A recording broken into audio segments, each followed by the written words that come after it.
Hi there. Okay, so in this video, we are walking through setting up your Instagram feed using the Smash Balloon plugin. So it's pretty simple.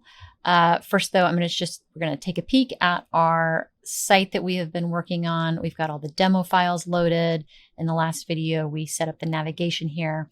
But if we scroll all the way down to the bottom, we don't have anything showing in the footer. So that's what we're going to work on right now. Now, I'm going to switch back to my WordPress dashboard, but one quick note before we get started is in your same browser window, go ahead and open the Instagram account that you want to connect to, because that's going to matter in a minute. It's just going to make things easier if you are already logged in and in the same browser window specifically. I should say using the same browser.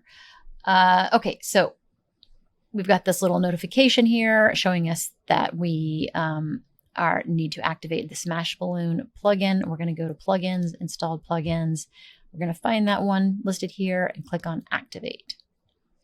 Once we do that, over here in the left sidebar, we're going to see Instagram feed appear. And we're going to start by going into, click on all feeds. And we're going to click add new.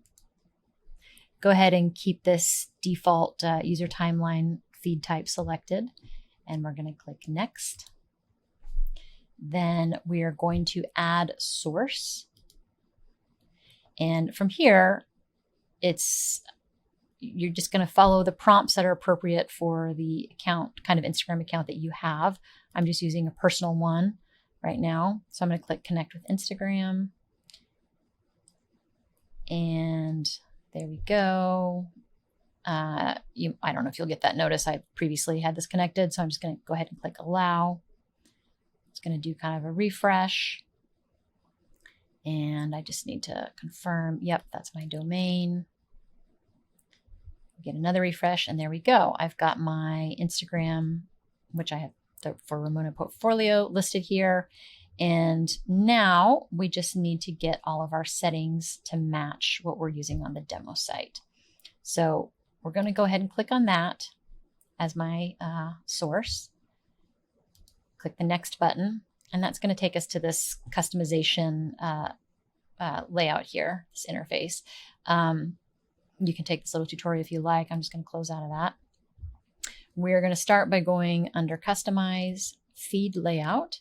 And we are going to scroll down to the bottom, and we're just going to change this number of posts. We are going to do 6 for desktop, and we're going to do 6 for mobile. You really can choose any settings that you like here, but again, this is to make things look just like the demo site.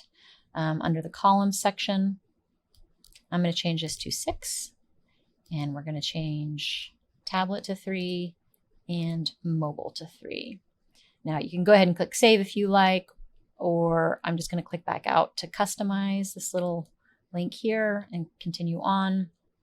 Under the header section, I just want to take this toggle to turn it off.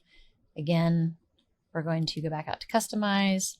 Next, we're going to go to that load more button.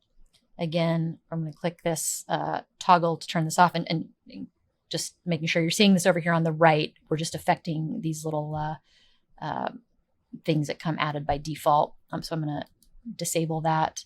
Load more button. Now the follow button, we're going to turn that toggle off as well. And everything's looking pretty good. We're going to go ahead and click save. And now if I refresh on the front end, there we go. Everything is appearing. Now, your images, of course, are going to be different because it's going to pull from your Instagram feed, but you should have everything showing up there now. If for some reason you aren't seeing anything right there, first of all, you maybe just repeat the steps and make sure that you've got everything connected properly. But I'll also note that this little, so let me go back to the plugin here. Under if you just click on that in the sidebar Instagram feed, you're going to see this, you're going to see your Instagram account listed here. This bit of shortcode, that is essentially how you add your feed to any particular section on the site. So you can copy that. And for us, that is in the footer. So if I go to Divi, to the theme builder, and go into that global footer,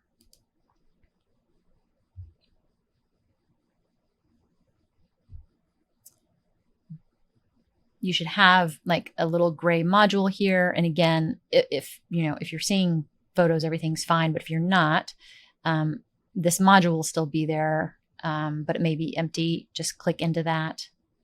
And this is a little code module. And you just want to paste in that shortcode that we just grabbed a minute ago. By default, everything should be set up for you, but just as a little bit of troubleshooting, or if you want to put your Instagram feed elsewhere on your site, maybe you don't want it in the footer, maybe you want it on the contact page, you're going to need that little bit of shortcode to enter into the code module so that it appears.